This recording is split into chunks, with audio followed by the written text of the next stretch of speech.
It's the podcast, Streakers Podcast. You know we're going to podcast. We make jokes and we do laugh, but make sure you get off your...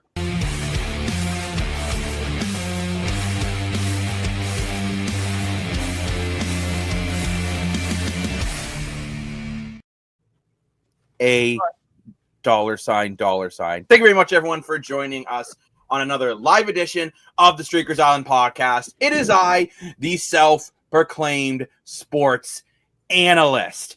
And we have the usual suspects today. We got Mr. Lane Dash and Dashko. Woo, yeah. And it looks like the Woo challenge is here. So we got Mr. More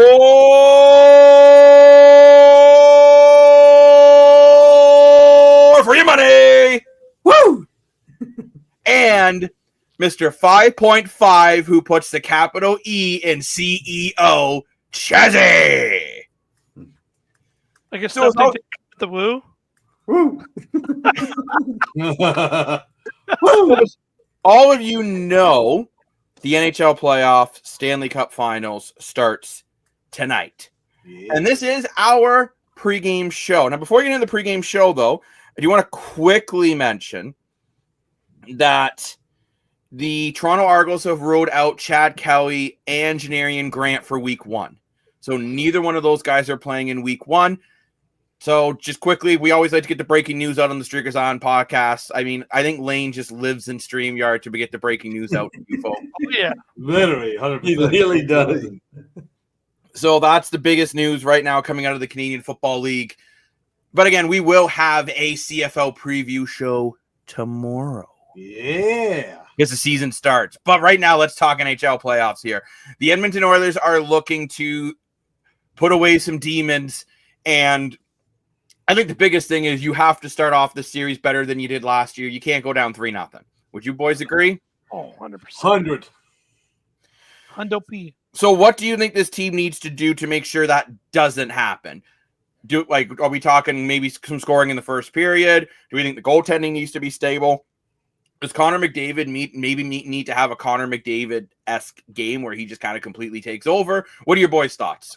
I think you just got to take advantage of the home ice, right? They were talking about it before today. The home team, when you win game one, especially at home, like it's almost like inevitable that you win the Stanley Cup. It's very good odds that if you win your first game at home, you're most likely to win the Stanley Cup. So, and I'm not saying that's going to be happening, but statistically, that is the advantage. And you got to take it home.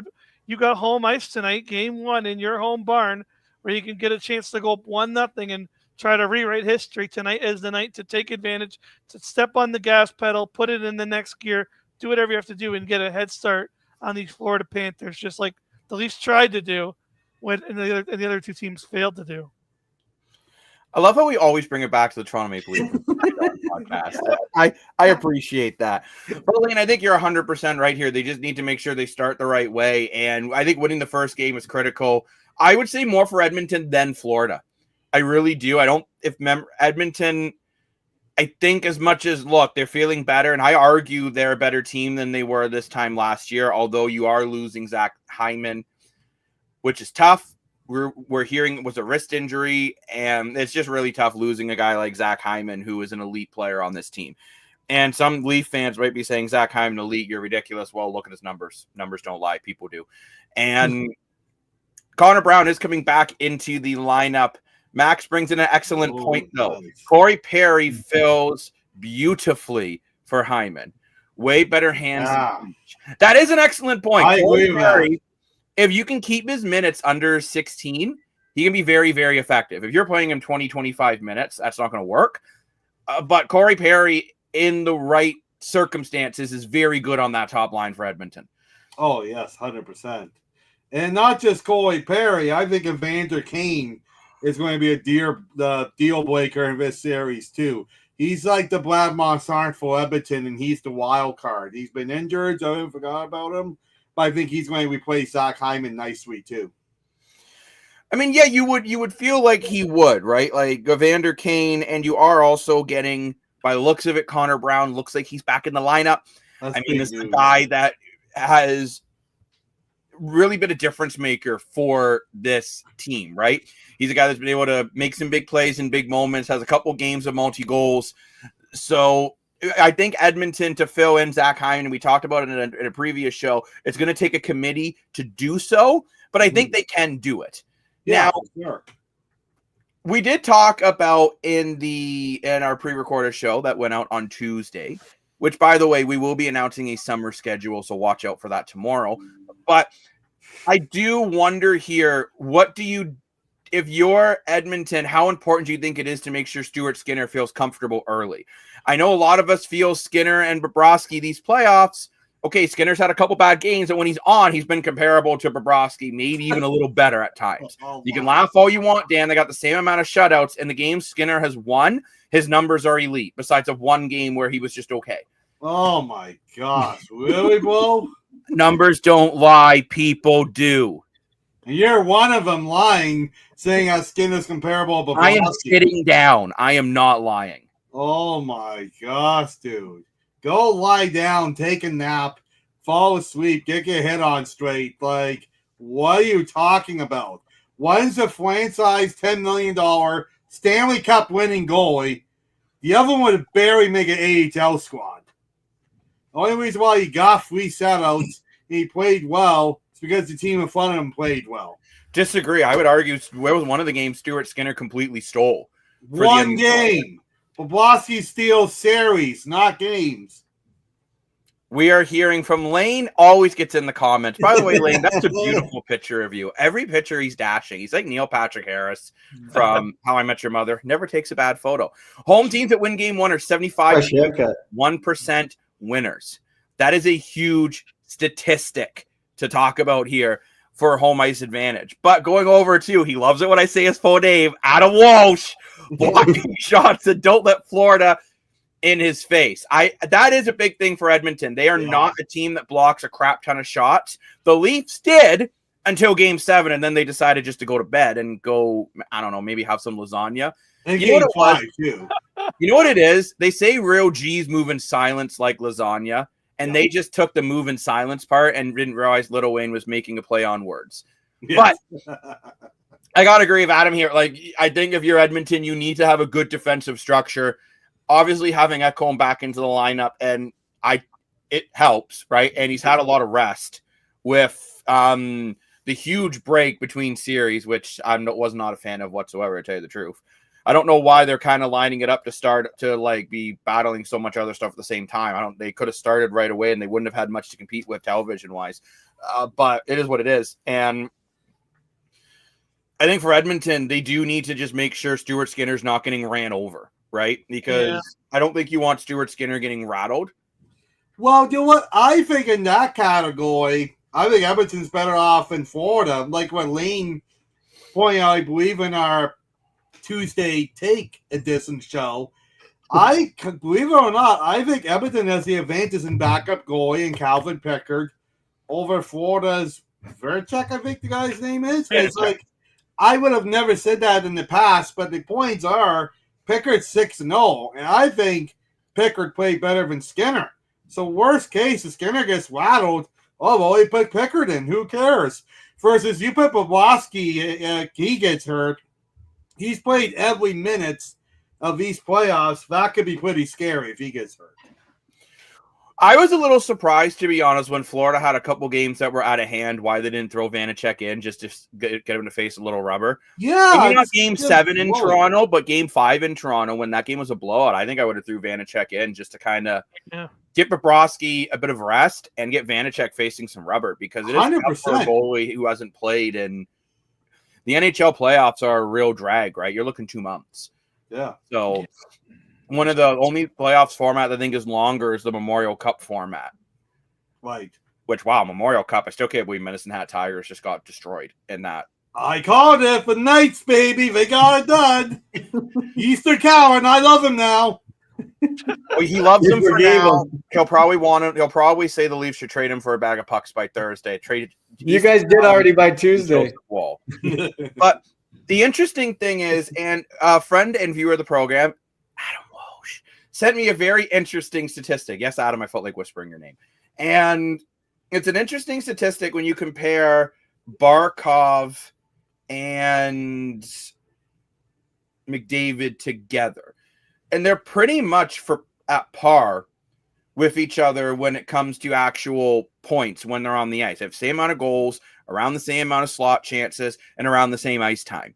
So could this series more come down to secondary than it does the main guys? I'm going to say, yeah, right off the hop. I think this is a series that's really going to be up to the secondary players to make something happen and not so much the superstars. Well, that's why they lost last year, right? Like, why they pretty much got creamed in that series. I mean, yeah, they did come back, but they were basically done in the first 3 games because they didn't have secondary scoring, right? Like, this was a team that relied again on Draisaitl and McDavid for many years to do the heavy lifting. But this year has not been like that for the Edmonton Oilers. They're doing a fantastic job with that secondary scoring. I believe they're the best secondary scoring team amongst the entire playoffs when you look at the depth of scoring and the point totals coming from their second, third, and even some of their depth defensemen guys stepping up in there. So they're really getting scoring and getting a lot of points from guys you wouldn't expect, and guys like even a guy like Jeff Skinner. He comes in 1 or 2 games and gets 5 or 6 points here. It feels like no matter who they put in the lineup, people are, if they got that next man up mentality. And I think that's the key difference this year between these Edmonton Oilers and the Oilers of last year is they seem to be more of a team and are playing more as a group instead of just relying on the 2 superstars to go win them the Stanley Cup.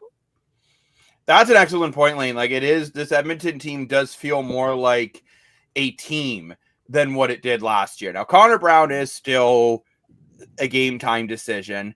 Jeff Skinner did also have a very long practice, they're saying, with the healthy scratches. So I think it's a 50-50 right now. Whether Jeff Skinner looked really good when he was in.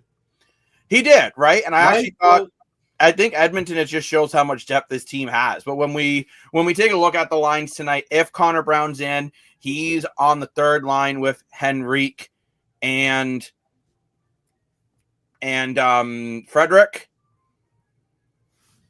Call me crazy, but if I'm Edmonton here for game 1, if Connor Brown's kind of 50-50, I'm going to put Jeff Skinner in instead because he looked really good when he played. And you know what? Hey, I appreciate that someone loves to see how we are doing it. Thank you very much for watching the show. Cool. We appreciate it as always. Appreciate the stage of the beard growth. Yeah, you know what? The playoff beards are coming in. They're coming in. And same in the actual playoffs, of course, in the NHL. These guys can grow much better beards than I can. These are basically my mutton chops because I can't grow up. I'm Patchy the Pirate. I always just call Jacob Patches. Patches. Because he can't grow a nice beard the way I can. I can grow a beautiful one, but yeah, you shaved it because you suck. I shaved it on air because the Maple Leafs lost. So you ever want to watch that, you can. But I mean, going back here to Edmonton, what we're seeing here is even without Zach Hyman, this is a very deep lineup, right? Oh, for sure. You got 4 lines that realistically every line's got someone that can score on it, which is really the way Edmonton's built themselves this year, is to try to have more depth, right? You look at Nugent-Hopkins, McDavid, Perry, Evander Kane, Draisaitl, and Kapanen. Now, the big difference for me from this versus last year, the only way this team could score was if Draisaitl and McDavid were on the same line.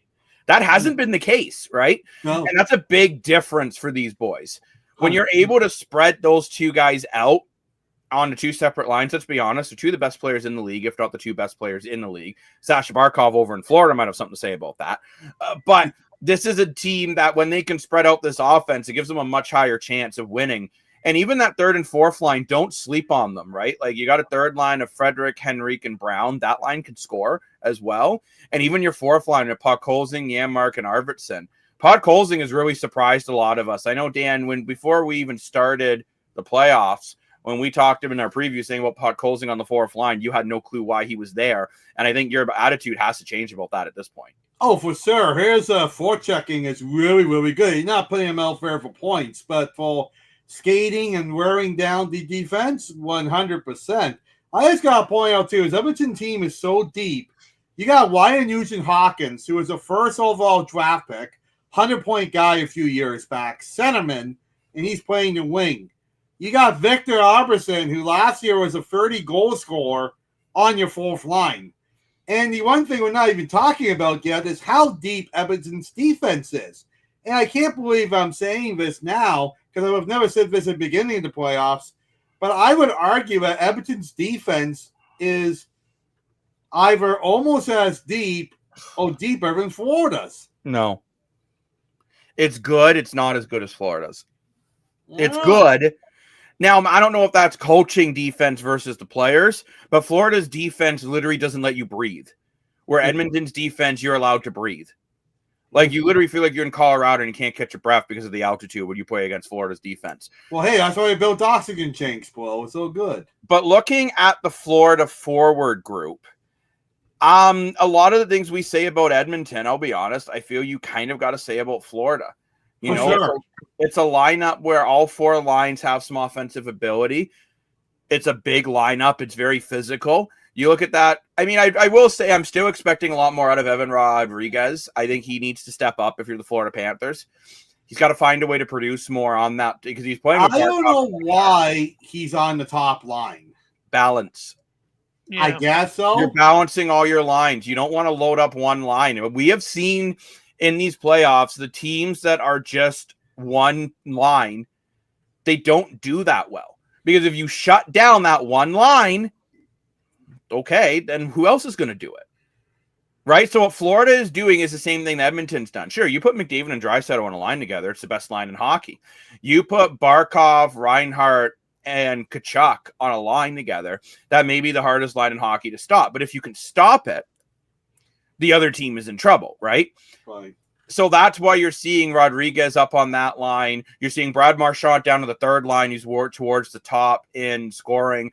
I'm a little surprised to see AJ Greer is not slotted in this lineup unless there's injuries I'm unaware of. I've really liked the way he's played for Florida. Maybe he's getting the Skyway airfare, so he's taking a leap, and that's why. By the way, we're not sponsored by Sky Awaits airfare, but we could be. $1,000 to fly. Oh my gosh, I don't think that's to Belgium. But anyways, looking at this Florida group, I really feel this is a really stacked line, and I'm going to say it right now. I think if Florida wins this series and wins the cup, we're going to be talking about the third line. That will be the line that will win them this series if they win. 100%. Yeah, sure. That Listerine, Lindell, and Marchand line is a very, very good playoff archetype line. Yeah. It's big. It's physical. It can skate. It's going to be hard to stop. Like, I get you have your top two lines that are more scoring, but I think that's the line that maybe tries to wear down the Oilers. Well, yeah, you saw it against Toronto, right? Like, that was the line that, when Florida was struggling, that was the line that was the quiet line, right? Like, those first two games, that third line was very quiet, and we were like, what's going on with this third line here? And all of a sudden, game 3 turned around, and that third line decided to just say, yeah, hold my beer. We're the best line in here. And then once they got going, once the tires got going, they were almost unstoppable. And I want to talk a bit, too, about Florida's defense, since Dan keeps saying Edmonton's defense is better. This defense is an all-star defense. Like with Forsling, Ekblad, Mikulov, Jones, Schmidt, Kulikov. I don't know if you boys quite realize this. You look at 4 out of those 6 defensemen have been a featured defenseman within the last 5 years on a team.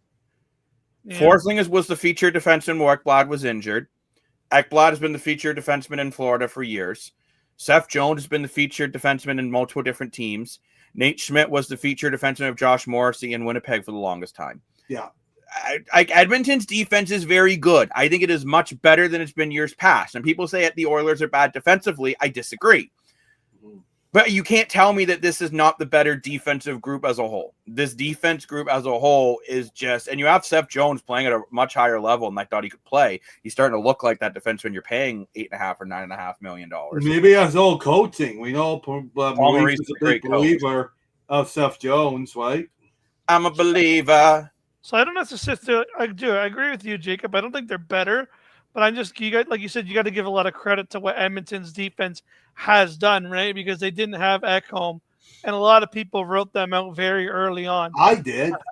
I was one of them wanting them out, but now you look at Lane was trying not to call you out, Dan. He was trying to be such a nice guy to let No, you know but that there are hey, summer vacation deals. when I'm white, but I'm first one to admit I'm wrong too. We're all human, right? But I'm absolutely shocked on Jake Wallen because I called her and trade deadline here in the podcast. Why did they get him? And I said he was the perfect fit if you were going to go for a defenseman. Just literally, and he's the highest plus minus in the playoffs. Mm-hmm. John Klingberg, as I agree with Lane, none of us saw him on the radar of being as good as he is. You look at Kulak, and Kulak's a good defenseman, and he's your weak point. And he had a career year here in Edmonton, and he had great years in Calgary. I mean, I'm with Jacob. I still think this defense is better than Edmonton. I mean, than Florida. You have Bruce Baum, who's got the best slap shot in the league. What does that do for Ekholm, who's an ultimate guy I can't say on the podcast here, but great dude. Okay, Denal Nurse is a pylon, but at least he's a tall pylon. He's a big pylon. But the rest of them are very, very good. Dan, I'm not Dan. I think you're misunderstanding me. I'm not misunderstanding you. I'll call it here. Edmonton has a better defense. No, they don't. Edmonton's got the bigger star in and Seth Jones and Ekholm. I love Ekholm. Barry Coltboy. I love him. No, I'm right. No, you're not.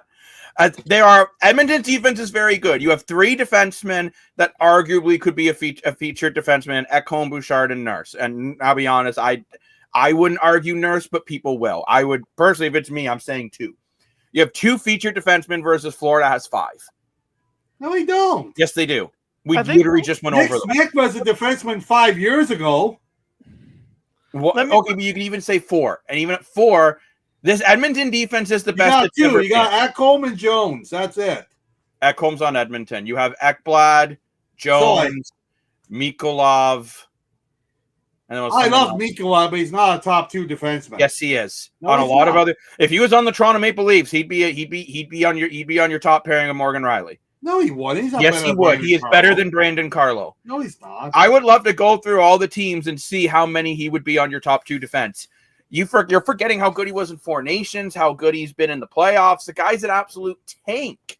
And in these playoffs, I'm sorry, Evan Bouchard's slap shot is cute. It's not what's going to win a battle in the corner. It's going to be when Aaron Ekblad murders you. That's the difference. This Edmonton defense is very good.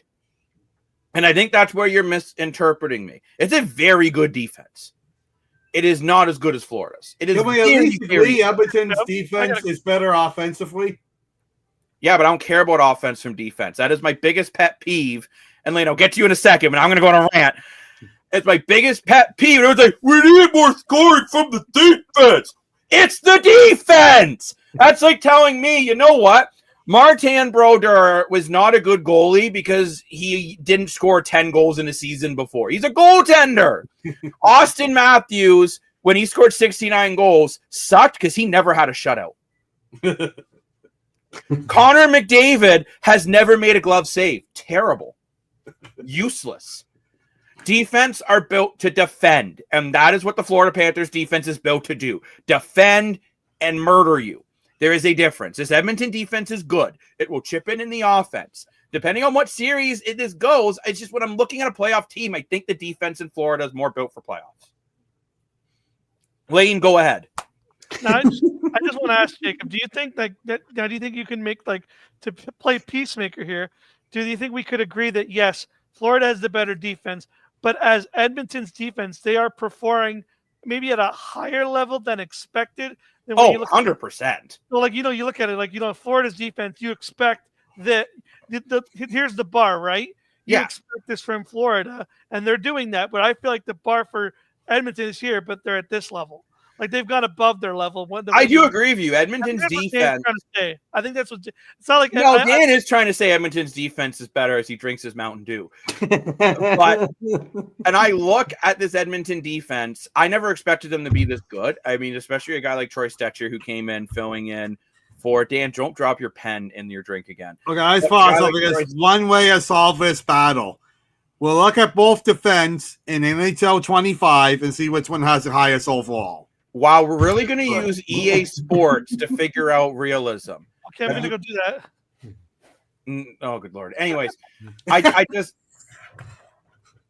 this is going to be a close series, though. I could see this going 6 or 7 games again. However, I'm going to say something very similar to what Mr. Dashing Dash Co. said. Oh. If it's one of these teams gets on a run, it could end in 5. Whoa. I think that both of these teams, especially Edmonton, I think if Florida gets down, they will fight tooth and nail to climb back to a point. But I honestly think if Edmonton gets down 3-0 again, it won't go 7. Yeah. Wow. If it's kind of like with Dallas and Edmonton, we kept saying Dallas is too good to lose in 5. And Lane kept saying, well, screw you and your chicken strips. They're going to lose in 5. You called it. And then they did. And then we actually did have chicken strips that night, and they were quite delicious. Oh, yeah. But Yorkies. I'm looking, both of these teams are so good that I think if either one of them smells blood, they're just going to go for the kill. Yeah. I even think it's important for Florida to try to at least bare minimum get a split in Edmonton. If you're Edmonton, you got to try to win both games or at least win one at home. Because that's the difference between last year and this year. You have home ice. But Edmonton didn't have home ice. Also, Edmonton is deeper, and Edmonton's got better defense than last year. Yeah, better defense than last year. And it's hard. It's a tough argument. Are they deeper? I think they're playing with a deeper lineup. I think the lineup, talent-wise, is probably about the same. Yeah. However, Chris Knobloch has been here that much longer and knows more what all these guys can do. Right now, he's been here. This is his first full season with the club, right? So he really got to learn these guys. He got to take them out for dinner, got to tuck them in before they go to bed during training camp. I have no idea what coaches do, but I'm kidding. Coaches are very hardworking people in society. But I'm looking at this Oiler group, and I think he knows more what he can get out of this team than what he did last year.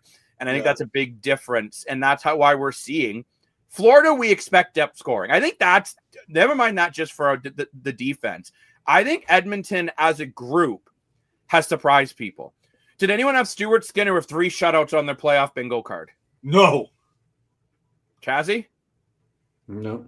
There, I made you speak. Good job. Now, did anyone have Connor Brown having 2 multi-goal games on their bingo card? No. Nope. Did anyone have Corey Perry being tied with Leon Draisaitl for goal scoring on their bingo card? Definitely not. Yes. Okay, well. Oh, yes. Chazzy would be very good if he played TV bingo, which you really should, Chazzy. You can get some good money off that. They have rolling jackpots. It's a fun time. But I look at this Edmonton team, and I think McDavid and Draisaitl haven't had to take over every game the way they did before. And I wonder, does McDavid and Draisaitl, if you remember last year in the Western Final against Dallas, McDavid and Draisaitl basically beat Dallas. And you almost wonder if by the time they hit the Stanley Cup Finals, they were kind of gassed. I don't think this group is gassed the way they were last time, especially your top 2 guys. Yeah. To call me crazy, I don't think we've even seen the full potential of McDavid and Draisaitl yet these playoffs.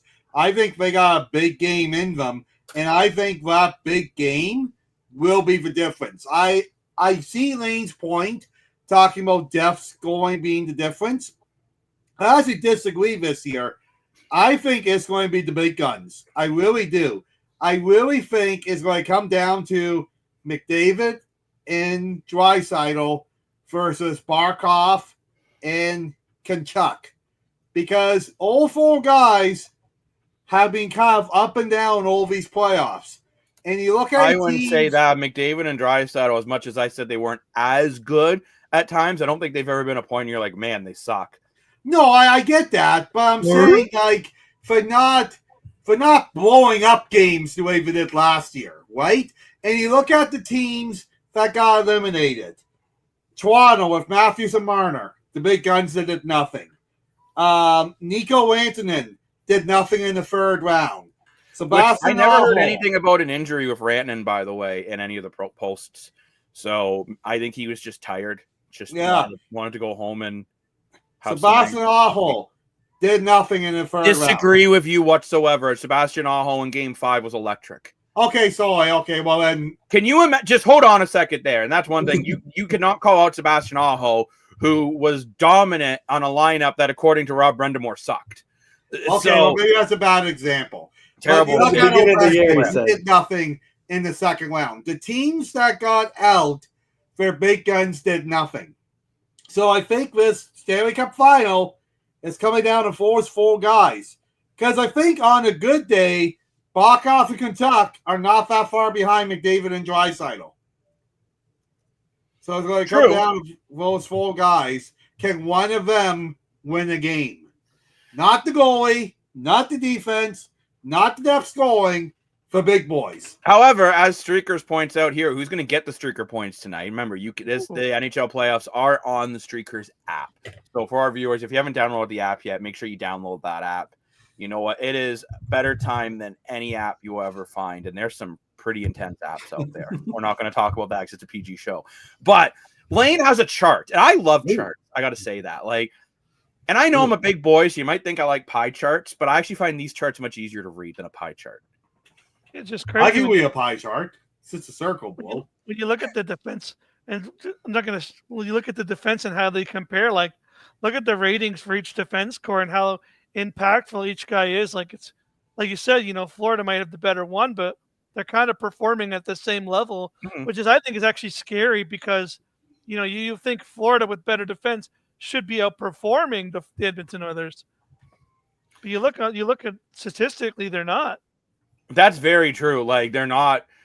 Well, it's tough, though, to say. I would argue a lot of the Florida Panthers defense numbers kind of went down in those first couple games against Toronto. Edmonton has not had a series, besides of the 2 games against LA, they haven't really had a series where their defense has been tested. Look Please, baby, no more parties in LA. No, but do you guys get what I mean, though? I feel like Florida's defense was tested a little harder than Edmonton's. Yeah, I guess because I think Edmonton, everyone they faced underperformed. I think Dallas underperformed, straight up. I feel Vegas underperformed. I think LA after Game 3 completely underperformed. Florida, you had Carolina, who I think gave them everything they could, even though they didn't win, and they got blown out in 5. I think they gave them everything they had. Toronto, it depends if it's games 1, 2, 3, and 6. I think gave them everything they had. Games 4, 5, and 7, they forgot and just went out for Burger King. And the Lightning was actually a very high-scoring series that, funny enough, just came down to depth guys in Florida getting more done than the depth guys in Tampa. But I see Lane has yet another stat brought to you by TSN. Yeah, we're just talking about the depth there of that Oilers, right? You look at how many players on this team have at least 5 goals here in the playoffs, and looks like Adam Henrique can be the next one up. He scored tonight, tying. He's got 4 right now. Mm-hmm. Yeah, so if he gets 1 more, he's right up there at 9. So the Oilers might be realistically the most depth scoring team in NHL history since they've been tracking it in the playoffs. Yeah, there was going to be the Avalanche in 2022. With 9 there, and but I'm saying that was their whole playoff run. The Oilers could easily beat that. They still have for sure. At least 4 more games. Exactly. Yeah, 7. Yeah. Let's not forget the Panthers are leading the playoffs with 279 block shots.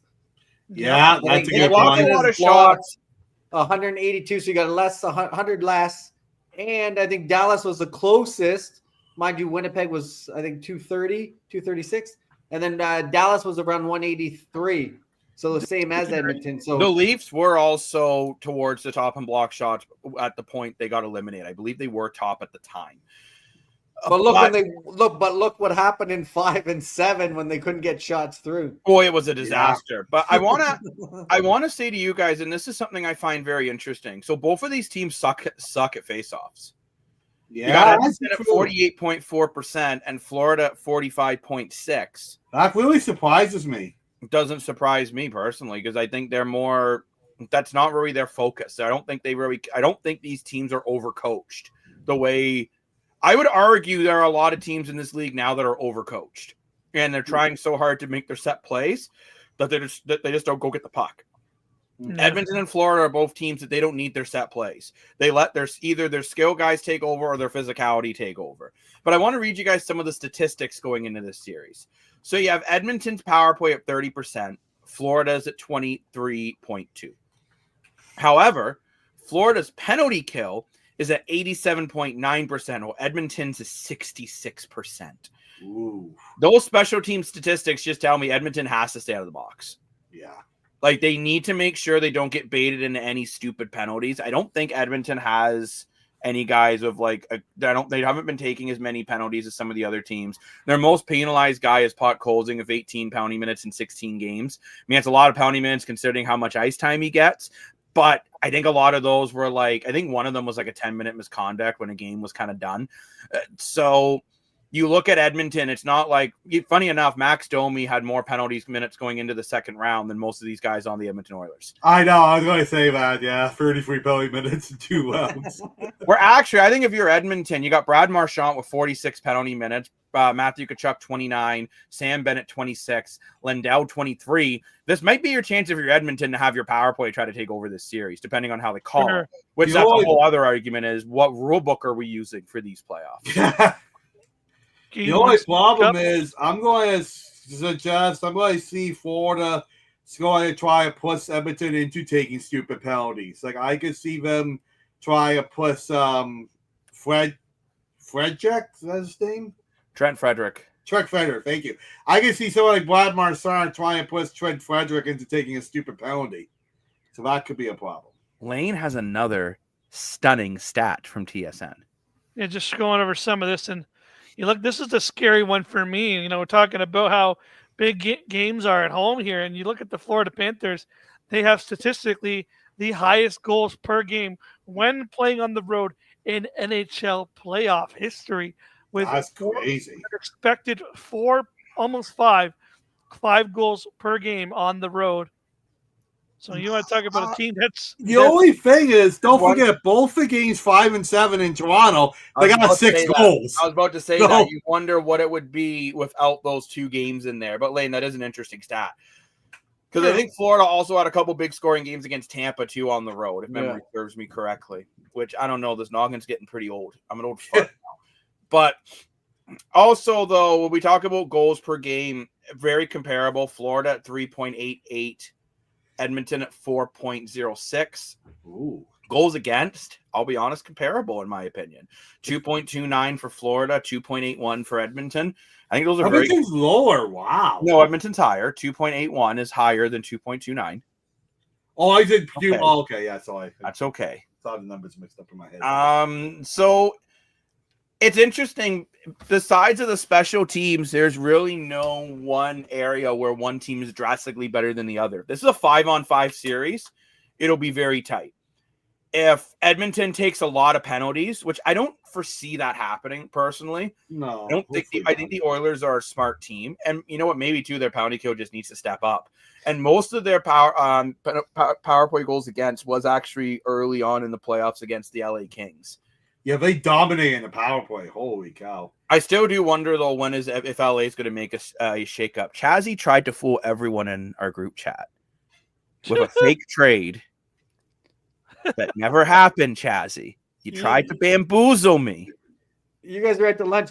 Tampa Bay has scored. They scored 6 in Tampa, 2 in Tampa, 6 in Tampa. Then you guys know what they did in Toronto, those 2 games, 6-6. Carolina 5. True, so they're good on the road. You know what? Yeah. You know what, Craig, for that, I will give myself the circus book. And that's the only reason I don't go on social media, because you don't know what's real, what's not, what's true. And I'm not here to waste time to figure that out and pass on bad information of that LA trade. Well, I have something that is true here, and that's which Stuart Skinner are we getting tonight? Because according to this stat, Stuart Skinner has only allowed fewest goals by the goaltender in a 7-game span here of a playoff year. With Stuart Skinner only allowing 10 goals here, which is right on par with Jacob's favorite goalie, Mr. Curtis Joseph there. Can I quickly state something here, though? And this is why the Hall of Fame, I think, is so corrupt. None of those guys are in the Hall of Fame. And they all have some of the greatest 7-game series in NHL history. Who's Andy Mogg? Very good goaltender back in the day. Dwayne Rollison, man, I love Dwayne Rollison back in the day. Yeah, and Cujo, that would have been his Oilers era just before he came to the Leafs. Screw the Taylor Swift era. We're going over the Cujo eras. Yeah. And, it really, That's why when I compare it to goaltending, and Dan, I know you think I'm out to lunch. If Stuart Skinner is on, he is comparable to Bobrovsky. Yeah, but you don't know. At least with You don't know what Bobrovsky, Bobrovsky. You don't know what Bobrovsky either. To be completely honest, you're off the case, Bobrovsky. How many times have we heard Jay Onroyd yell that during these playoffs? Quite a few. not How this many times playoff. do you remember in game 1 and 2 against the Leafs, Bobrovsky let in a weak goal in the first minute? We don't know what. Dan, you can go all you want. Who won the series, Jacob? I don't care. Facts don't care about your feelings. And at the end of the day, when we look statistically, Bobrovsky is either phenomenal or he sucks. That has been his entire career. Even the last year, I think he should have won the Conn Smythe. He had 2 bad games in that Oilers series that lost him the Conn Smythe. Yeah. Which I still think I'm going to call it out right here. I really hope whoever gets the Conn Smythe is actually on the winning team. How can he be the most valuable player and not win the cup? I don't know. That's ridiculous. Unless it's like some guy that just, and I would argue McDavid wasn't that guy. He got 0 points in the last 2 games of that series. Yeah, but he would have not got to game 7 if it wasn't for him. But at the end of the day, does anyone talk about, oh, they got really close? No, either one of you lost. Only Leaf players do that. Well, it was really close this year. You know, we're going to learn from this. And, Learning lessons. I'm gonna get a really good golf swing and be ready to go in September.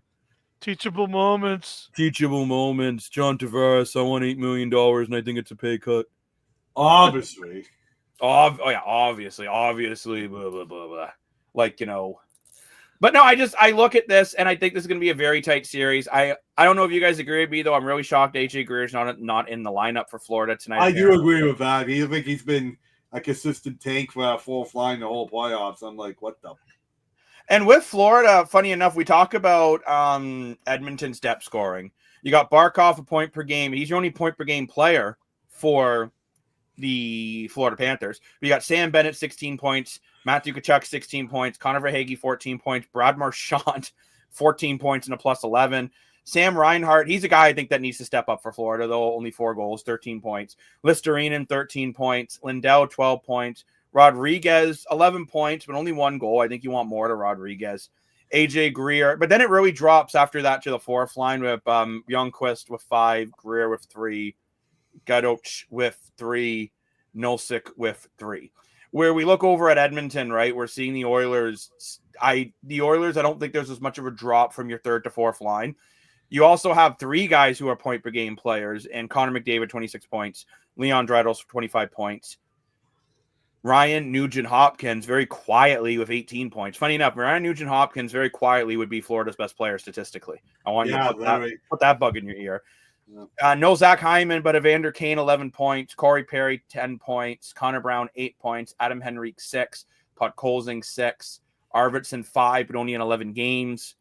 And you're forgetting Evan Kapanen's got 3 goals in 7 games in these playoffs, right? Like, that's another big. I call that one. Jeff Skinner's got 2 points in 2 games. He's probably not even in the lineup tonight. But I think Lane wants to share some lineups. Brought to you by Bob Stiefer. Yeah, we got the lines from the warm-up. Looks like Connor Brown is in, so these are the confirmed lines as of 7:46 p.m.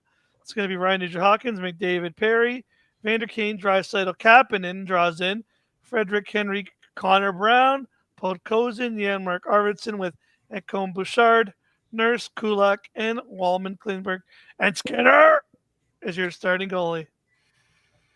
So you look at that Edmonton lineup, right? And I do think that's where Edmonton has a slight edge is depth. I know Florida, funny enough, I say depth, but Florida has more guys of higher points. But Edmonton doesn't have that big drop from the 3rd to the 4th line. Mm-hmm. And Janmark's a guy, too, that's been known to score some big goals in big moments for the Oilers. I really do think this series could come down to, can one of these teams stay out of the box? If the Oilers can force Florida to take stupid penalties, which, let's be honest, Brad Marchand, I don't think he's going to get away with licking people anymore like he used to 10 years ago. And COVID kind of changed that a little bit. But time will tell here. But we're getting close to puck drop so quickly. Who's going to win game 1? Make sure you download the Streakers app and play along. It's very quick to set up an account. So you got 3 minutes to set up an account. But I'm going to start with Mr. More for your money. Yes, sir. Who's winning this game? I think Edmonton having home ice is a difference maker, and I think it's going to be a long series, but I think Edmonton has to take advantage of home ice. I think we're going to get W tonight. W. Mr. Dashko. Who's going to take this game tonight? I think the Oilers are going to win tonight. I think they know what they have to avoid here. They have to avoid this tough Panthers team that's been on a road surge this year. You know, they got the home ice. They don't want to go down 3-0. You don't want to go down this Panthers team in general. Got to step your foot on the gas tonight to step it up. I think the Oilers are going to step it up tonight. I'm not going to make things interesting. I think the Oilers are going to win the first 2 games in this series. I think they're going to win both games at home, and then Florida is going to be sweating a little bit. I do think Florida, if they go down 2-0, they're going to be a lot more confident than when Edmonton went down 2-0. But I could see if one team can get hot in this series, and if Edmonton can be that team, they may be able to kind of run Rudolph right through your living room door. And they're going to win game 1. And Connor McDavid, as we said on the podcast, I said it's going to have at least 2 points tonight.